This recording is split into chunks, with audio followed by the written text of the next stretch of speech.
খুনি স্বৈরাচার শেখ হাসিনার যে রায় এসেছে সেই রায়কে কেন্দ্র করে শুকরানা সভা উত্তরার এবং উত্তরার আশেপাশে যে সকল সাধারণ জনগণ আছেন তাদের সকলকে আমার পক্ষ থেকে আমন্ত্রণ।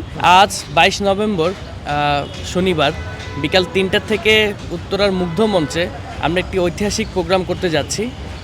বিগত খুনি স্বৈরাচার শেখ হাসিনার যে রায় এসেছে সেই রায়কে কেন্দ্র করে শুকরানা সভা এবং আমাদের গত 17 বছরের সকল শহীদ এবং আহত এবং যারা ভুক্তভোগী পরিবাররা রয়েছে তাদেরকে নিয়ে দোয়া অনুষ্ঠান আজকে বিকাল 3টার সময় মীর মুগ্ধ মঞ্চে অনুষ্ঠিত হবে।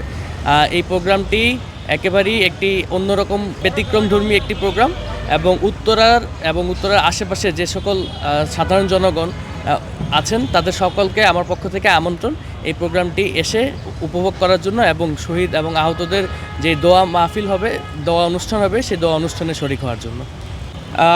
মূলত গত 17 বছরে যারা বিভিন্নভাবে অন্যায় অত্যাচারের ভুক্তভোগী হয়েছে তাদের সকলের প্রতিনিধিকে আমরা এখানে রাখার চেষ্টা করছি। যেমন পিলখানা হত্যাকাণ্ড থেকে শুরু করে জুলাই আগস্ট গণঅভ্যুত্থানের শহীদ এবং আহত পরিবার পর্যন্ত সকল প্রতিনিধিদেরকে আমরা এখানে রাখার চেষ্টা করছি এবং আমরা আশাবাদী যে সকল প্রতিনিধিবৃন্দরা এখানে উপস্থিত থাকবে এবং এই অনুষ্ঠানটিকে একটি সফল অনুষ্ঠান হিসেবে পরিণত করবে।